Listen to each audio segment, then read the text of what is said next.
अख्तर काज़मी साहब, ये क्योंकि इमरान खान साहब जेल में थे और वहाँ पे ही had no clue what exactly is happening over there, या कोई और रीजंस थे कि जो नेगोशिएशंस के बावजूद, ब्रेनस्टॉर्मिंग के बावजूद they opted to like stay away from the voting process? जी देखिए, एक तो चीज बिल्कुल वाज़ेह है कि उस तरह मुशावरत नहीं हो सकती थी। आपको पता है कि 2 हफ्ते से उनके साथ कांटेक्ट नहीं था। आखिरी वक्त फिर टाइम जब उनको जाने की इजाजत मिली, उस वक्त भी इमरान खान साहब की जो टीम है उन्होंने आके यही बताया कि ना उनके पास अखबार आ रहा था, ना उनके पास टीवी का एक्सेस था। तो 45 मिनट में तो ये सारी चीजें डिस्कस नहीं हो सकती थी। जिस तरह आपने देखा कि खुसूसी कमेटी मिलती रही, JUIF के लोग मिलते रहे, हुकूमत के लोग मिलते रहे, तो काफी दिनों के ऊपर ये सारी मुशावरत हुई। तो 1 घंटे या 45 मिनट की मुलाकात में तो मैं नहीं समझता कि कोई किसी नतीजे में पहुंच सकते थे। और उसके साथ साथ देखिए, ये जो इसमें जिस तरीके से हुकूमत ये लाना चाह रही है, इसमें ये तो अभी क्रेडिट जाता है मौलाना फजल रहमान साहब को और JUIF को कि उन्होंने काफी हद तक इसको टोन डाउन किया है, हुकूमत को समझाने की कोशिश भी की है, ऑपोजिशन को भी वो साथ लेके चले। हुकूमत तो आपको पता है कुछ हफ्ते पहले वीकेंड के ऊपर इसको मंजूरी करवाने की उन्होंने तैयारी की हुई थी। मियां साहब भी लाहौर से यहाँ पे पहुंच चुके थे और वो जो मुसवदा था वो मौजूदा मुसवदे से भी ज्यादा जो खौफनाक था।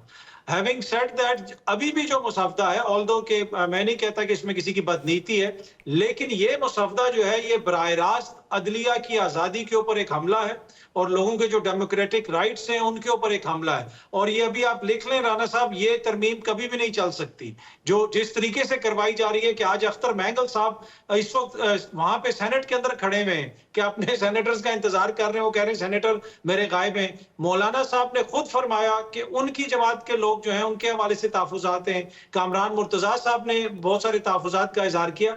तो एक ऐसे माहौल के अंदर जो तरमीम आ रही है, मुझे नहीं लगता कि उसका मुस्तकबिल कोई ज्यादा रोशन होगा। अतर साहब कि ये it will not long last थे, कि लॉन्ग लास्टिंग नहीं होगी ये तरमीम और आइंदा आने वाले दिनों में इसमें चेंजेस आ सकती हैं। हसनात हैज़ अ व्यू कि जनाब ये it all depends on the attitude of the government. आप क्या कहते हैं?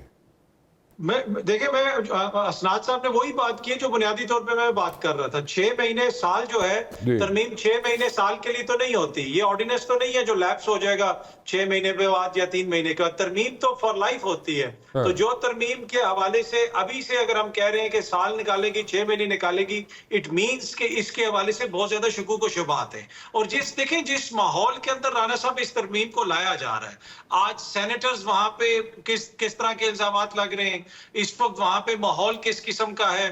तो ऐसे माहौल के अंदर एक तरमीम लाई जाए तो आप समझते हैं कि उसका मुस्तकबिल महफूज होगा? मैं नहीं समझता।